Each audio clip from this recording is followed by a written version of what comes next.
यमुना नगर में मौसम और यमुना नदी के बढ़ते घटते जलस्तर ने कई दिनों से प्रशासन और किसानों की नींद उड़ा रखी है, लेकिन आज एक राहत भरी खबर सामने आई है। दरअसल पहाड़ों में बारिश थमने के बाद आज हथनी कुंड बैराज के गेट बंद कर दिए गए हैं।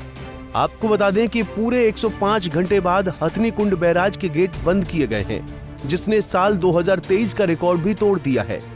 जानकारी के मुताबिक 2023 में हथनी कुंड बैराज 97 घंटे खुला था। वहीं यमुना नगर के किसानों की चिंता अब भी बरकरार है, क्योंकि यमुना अभी भी उफान पर है। फिलहाल राहत की बात यह है कि पानी 1 लाख क्यूसेक से भी कम हो गया है, लेकिन भूमि कटाव अभी भी जारी है। यमुना किनारे से सटे गांव टापू कमालपुर में हालात बेहद गंभीर हैं। ऐसे में अगर पहाड़ी इलाकों में फिर से बारिश होती है तो सबसे ज्यादा प्रभावित यमुना नगर का टापू कमालपुर गांव होगा, जहां आबादी को खतरा हो सकता है। इसके अलावा पोबारी गांव भी यमुना के काफी नजदीक है, वहां भी ग्रामीण दहशत में हैं। फिलहाल लगातार हो रहे भूमि कटाव से किसानों की चिंता बढ़ती जा रही है। उनका कहना है कि अगर प्रशासन ने जल्दी कड़े कदम नहीं उठाए तो उनके पास गांव से पलायन के अलावा कोई चारा नहीं बचेगा। अब देखना यह है कि प्रशासन इसको लेकर क्या सख्त कदम उठाता है। यमुना नगर से सुरेंद्र मेहता, पंजाब केसरी टीवी।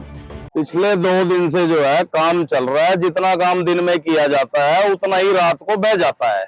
हमने प्रशासन से गुहार लगाई थी कि रात में भी काम किया जाए, कम से कम 24 घंटे काम नहीं कर सकते तो 17-18 घंटे तो काम चलाए।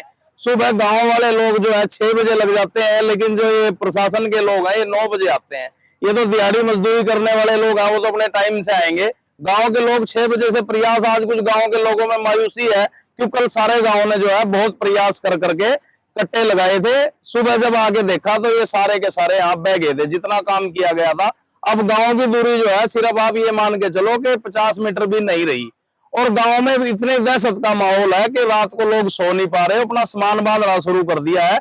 अब तो ये है बस थोड़ा सा इंतजार ही है, देख रहे हैं लोग कि अगर रुकती है ठीक है, नहीं रुकती तो ये गाँव जो है दरिया में समाने के अलावा कोई चारा नहीं गाँव वालों पे, और यहाँ से पलायन करेंगे जी लोग। विकास जी, बात करें जब पिछली बार इसी तरह की स्थिति बनी थी तो गांव में सेना तक आ गई थी, लेकिन इस बार कहीं सेना का नाम नहीं। बिल्कुल पिछली बार तो ऐसा है जी, गांव बिल्कुल सीधा टारगेट पे हो गया था।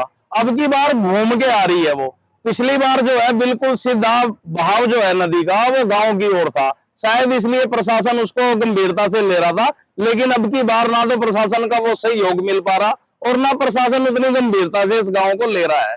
डीसी साहब आए थे, उन्होंने कुछ बात की? डीसी साहब आए थे, वो कह के चले गए थे कि जी हाँ काम कर रहे हैं, हम काम तो चल ही रहा है डीसी साहब से। हमने कल एसडीएम साहब को भी सरपंच साहब ने फोन किया कि जी यहाँ लेबर बढ़वा दी जाए। लेबर अगर यहाँ से बढ़े, अब कट्टा एक डालते हैं, पीछे से कट्टा नहीं मिल पाता तो वो बह जाता है। जब तक एक जगह पे काम बड़ी मात्रा में युद्ध स्तर पे काम नहीं होगा तब तक ये कटाव रुकने वाला नहीं है। स्थिति तो बहुत ज्यादा खराब चल रही है जी। ये देख लिया 10 मीटर पे गाँव नहीं रहा है और गाँव के आधे लोग प्लान करने के लिए तैयार है, तो कुछ जा भी चुके हैं 2-4 घर तो है जी।